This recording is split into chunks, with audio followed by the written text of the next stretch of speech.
Hi YouTube, today I've got a surprise for you. I did something crazy and I'm going to tell you all about it.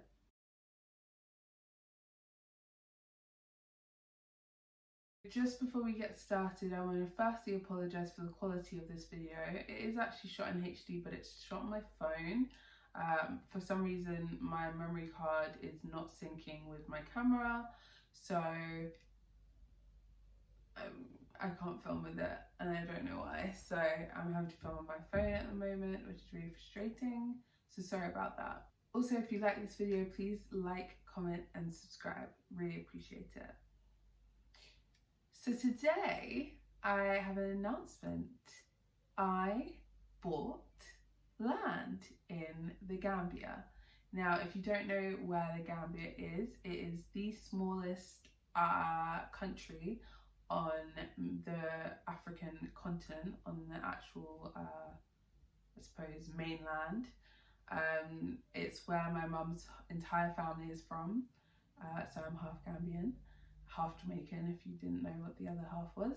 And yeah, I mean my family all either live there or have property there, and yeah, I decided to buy some land and build. So not just to buy the land and sit on it, but I've actually found a contractor. Things are underway, we're getting the fence put up, you know, by the end of the year we should have buildings, so everything's moving quite quickly, which I wasn't necessarily expecting at first, but it's also really exciting. So I'm not going to get too much into the build side of things today. I just want to talk to you about kind of the process of buying land, where I bought my land from, how I found it, and if you're interested, where you can look too. So I suppose the first thing to think about is, what do you want the land for? In the Gambia, really and truthfully, the only places you're going to look as a foreigner are going to be in the Combo districts. So there's Combo, I think it's called Saint Marie district, then there's Combo South, which is where I bought, and then you've got Combo East, which is obviously east. But that is really and truthfully the southern western peninsula of the Gambia, and the coastal kind of region, and everything else in the Gambia is still very much, I wouldn't say underdeveloped, but it wouldn't be where you'd be looking to buy as a foreigner. In terms of the amenities you'd be used to and be looking for, they wouldn't be available for you in more rural parts of the country. So in terms of like the touristy places, I knew I wanted to avoid that. I'm not a touristy person by nature. I really prefer to get off the beaten track, and so I kind of decided what kind of cities I wanted, or not cities but towns I wanted to be around, and then kind of looked for places outside of those. So along the coastal highway, you kind of start at Banjul, then you make your way down. You've got like Bajilo and Brufut. If you make your way down some more, you've got Tangi and Tujuring. If you make your way down some more, you've got Sanyang, and then you've got towards the southern border of the country, going back in Senegal, you've got Gunjur and Kartong. Now I found a village between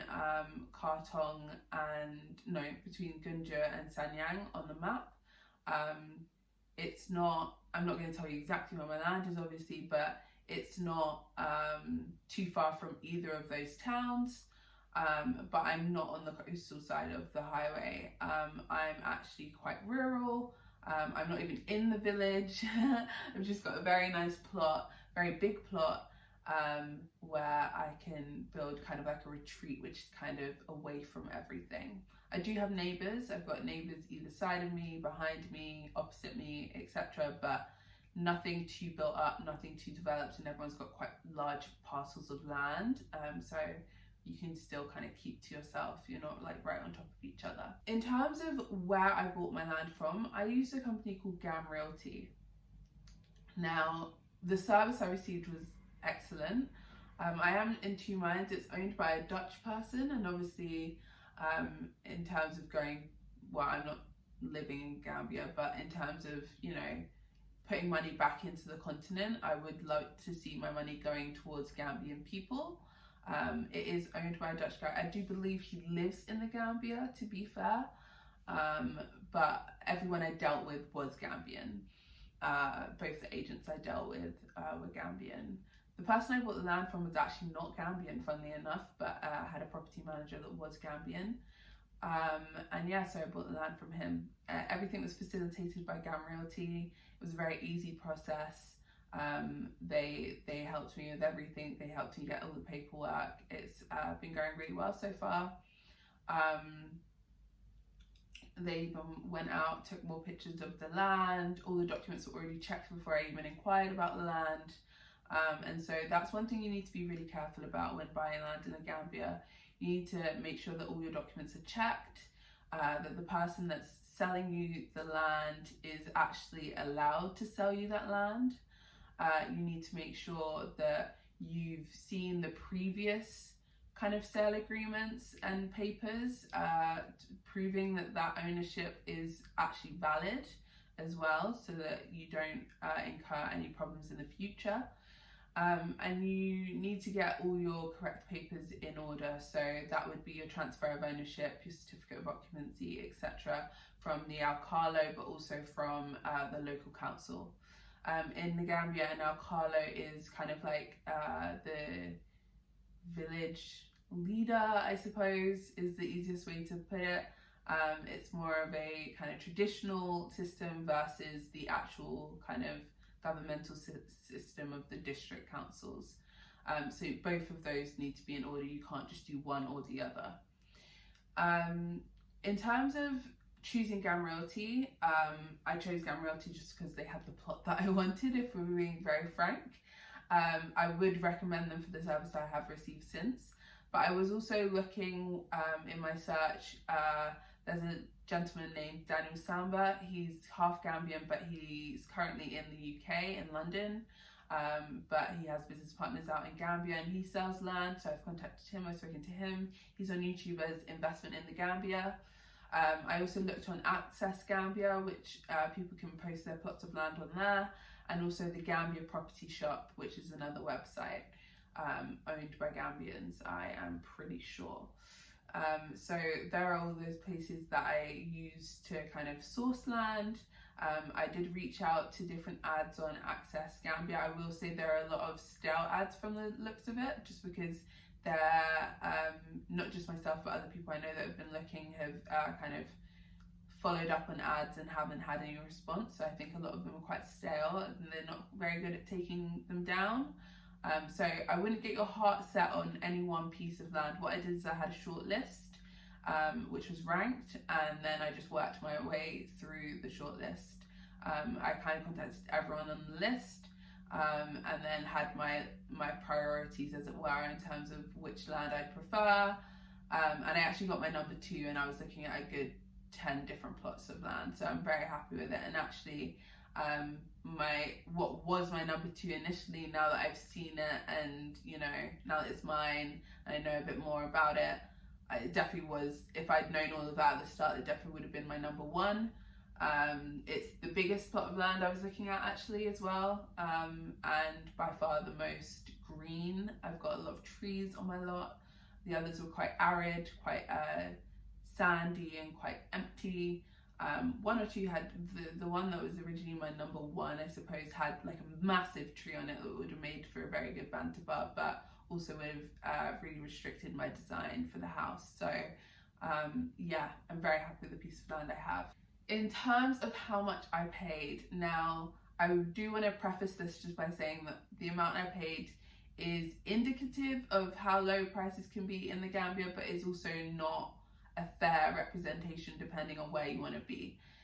What I will tell you is that when I was looking in Sanyang, prices were about double, and when I was looking outside in more rural areas, prices were also lower. So I guess the price I paid is kind of somewhere in the middle. And so I bought a plot of land that is 30 by 40 meters, and I paid £3,000.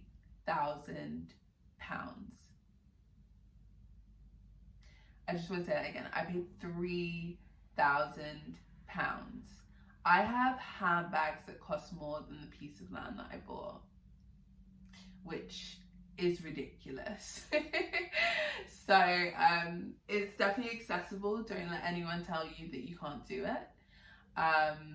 Obviously the next thing is to actually build on it, which again you can do affordably. There aren't really mortgages in the Gambia, but I've spoken to a number of builders, contracting companies, etc., and I'm going to be able to pay for mine bit by bit in installments, literally on a monthly basis as we go and as the funds are needed, which is obviously going to be very affordable for me versus having to front a lot of money in the beginning. So yeah, just really do your research is basically the number one tip I'd give you.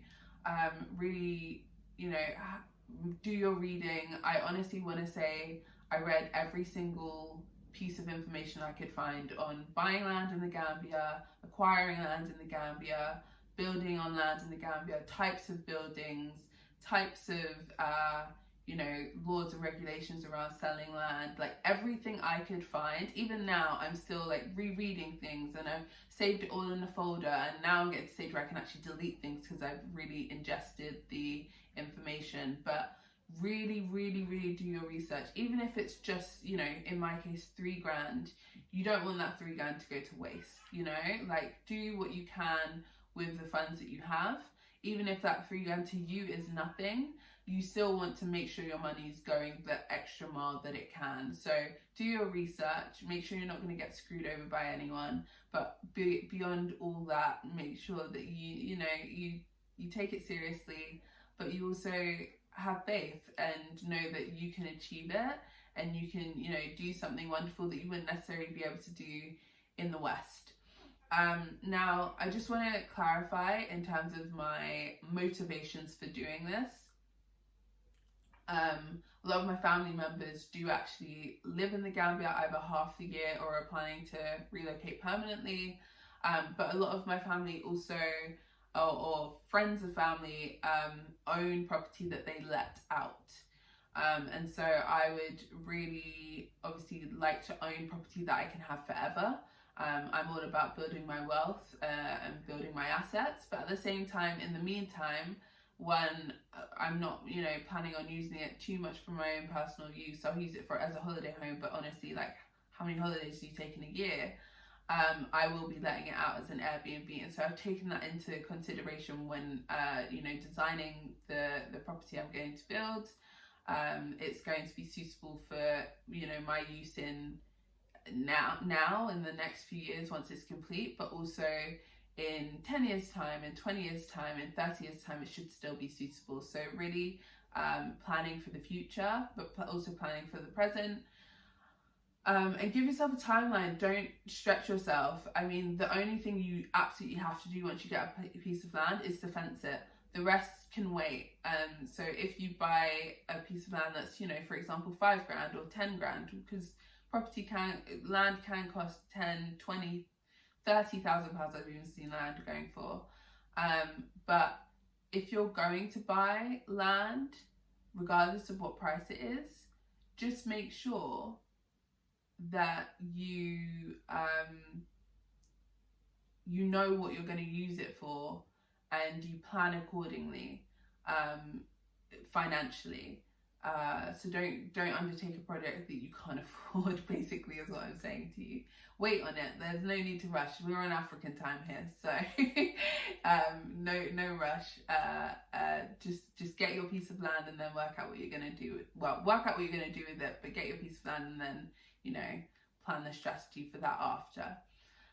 That's it. I don't want to ramble in this video. There will be more videos on Gambia and my building process as and when it happens. If you want to see those, please do subscribe. I've also set up a Instagram page, so you can follow me on Instagram on my main page, and then everything in terms of what I do outside of that is linked in my bio. Everything's going to be linked down below as well, See you next time. Bye guys.